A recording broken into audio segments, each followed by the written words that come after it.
Ladies and gentlemen, welcome back to War Stories. My name is Ryan Smeltz, and we are walking through my adventures in basic training. So, yesterday I told you I suspected I had skipped over one of the episodes, and that is true because MEPS turned into a 2-day episode. And so Friday I missed out on telling you about the shark attack. So today's episode might turn into a two-parter as well. However, I'm going to do my best to make sure that doesn't happen. The difference between 787 and 795. So on my first day, when I arrived at Foxtrot 787 from the 43rd, there was the shark attack. Now, just remember, we're going back a little bit. Yesterday, we talked about getting into the barracks. Today, we're talking about right before that. So, the shark attack is basically where a ton of drill sergeants, it seemed like so many drill sergeants basically gang up on the trainees when they arrive. And I should say this is how it used to work. I've been out for a while. I'm not sure they do the shark attacks anymore, but the trainees arrive in the cattle cars and the buses, and a drill sergeant steps on the bus or on the cattle car and just starts yelling, "Get off the bus, get off the bus, get off the bus." Okay. And once again, I've covered how I came from a household where if mom or dad said something, you did it. So when I started getting yelled at, I thought I already screwed up. And but it's too late. Maybe I did, maybe I didn't, but I got off the bus. Uh, then they tell you where to stand, and you stand there. Then they tell you to put your face in your bag and put your other bag by your left or right side, and you do it. And then there's just a bunch of people screaming and yelling, and there's drill sergeants all over the place. When you finally get settled in and everyone is standing just like they want you to, the senior drill sergeant, who is also the senior ranking drill sergeant, gets up in front and welcomes you to your basic training unit. This is your first introduction to your drill sergeants and the people who will guide and mentor you through all of basic training. So I actually do not remember my senior drill sergeant from Foxtrot 787. Um, and the reason I titled this The Difference Between 787 and 795 is because eventually you're going to hear where I got recycled while I was in training.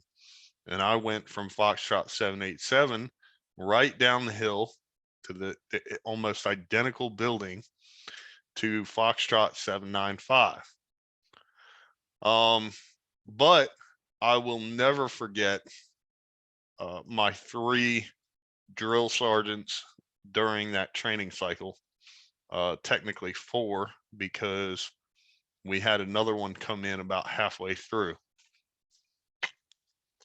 But that was my first introduction to all the drill sergeants. The senior drill sergeant got up and spoke, and that was my first impression of what basic training was going to be like. So I was sure from there on out we were just going to get yelled at the whole time. We did not. And that's when they also told us about battle buddies. And that's also when we got introduced to formations and what training was going to look like. So I think they did a really good job at the end of that shark attack, explaining and setting expectations of what training was going to be like. And then they had us pick up our bags and head into the barracks, which is where I picked up yesterday, uh, where I should have left off on Friday. So now I want to tell you a little bit about the difference between basic training and AIT. The reason I want to tell you the difference about this is most MOSs, or military occupational specialties, go through Army basic training, and then when they graduate, they go into advanced individual training. However, since I was an MP, I was in what's called OSIT, which is one station unit training. Okay. So where most people go through basic training, graduate, and then maybe go to another unit, possibly another duty station to go through their advanced individual training, I went through basic training, got done, had maybe about half a day break, and then went straight into advanced individual training. So that's the biggest difference between MPs and other MOSs throughout the Army. I will tell you, I'll never forget my first counseling statement. This is actually a pretty interesting story, because I left my wall locker unlocked. And for anyone who is a veteran right now, they are probably cringing, because the drill sergeant woke me up. So it was a female drill sergeant from another platoon. And so she had a male drill sergeant with her because she had to go up into the mail bay, and they weren't allowed to be in the mail bay by themselves. So they also practice a little bit of the battle buddy system as well. So I left my wall locker unsecure. She tossed it, and there were photos that I had. I kind of knew, and a little bit just me trying to go above and beyond. I had laminated my pictures before I went to basic training. And so when she tossed it, a bottle of my laundry detergent was dumped all over them. But I pretty much just rinsed them off, and they were fine. And then she woke me up. Now, for anyone who's ever been to other climates, getting climatized, you may run into different health issues. For me, one time, which happened to be this time, I got a bloody nose. And so she woke me up and started accusing me of being in a fight that I was completely unaware of. And she was yelling at me, and I had just woke up, and I was at parade rest, and she was like, "Were you in a fight? Were you in that fight downstairs earlier?" I had absolutely no idea what she was talking about. So I denied it. She pointed out the bloody nose. I touched my face, and sure enough, I had a bloody nose. Uh, but I wasn't in a fight unless somebody beat me up in my sleep.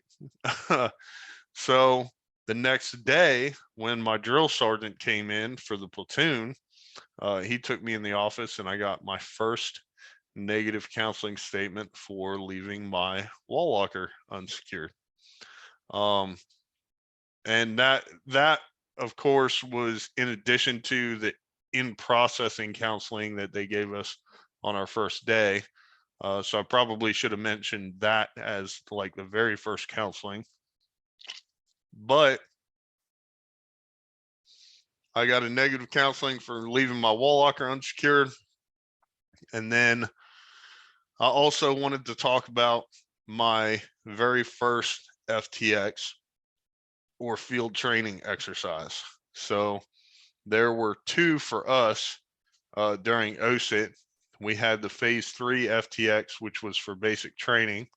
So that was a lot of basic training type stuff. So pro mask, pulling security, digging a foxhole, setting up a security perimeter with fields of fire, And that's what the phase 3, the very first FTX was all about.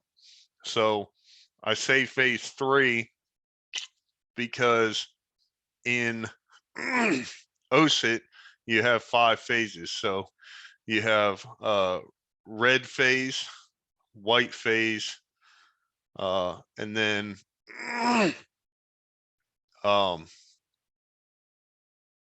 lost my train of thought. So in basic training, you have 3 phases. You have red, white, and blue phase. And then in AIT for OSIT, you have black and gold phase. In red phase, marching around, there's no cadence. It's just left, right, left. White phase, they let you call cadence. And then black phase, that's phase 3. So that's when we had the first FTX. And then of course the other 2 phases were AIT. So we'll get into that a little bit later. But basically that is the difference between 787 and 795. That's my basic training versus AIT story as well, about how I got accused of being in a fight.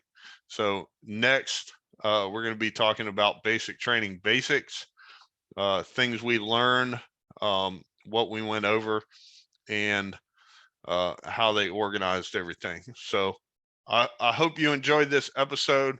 I apologize for bouncing around a little bit. I will do my best to make sure that doesn't happen again.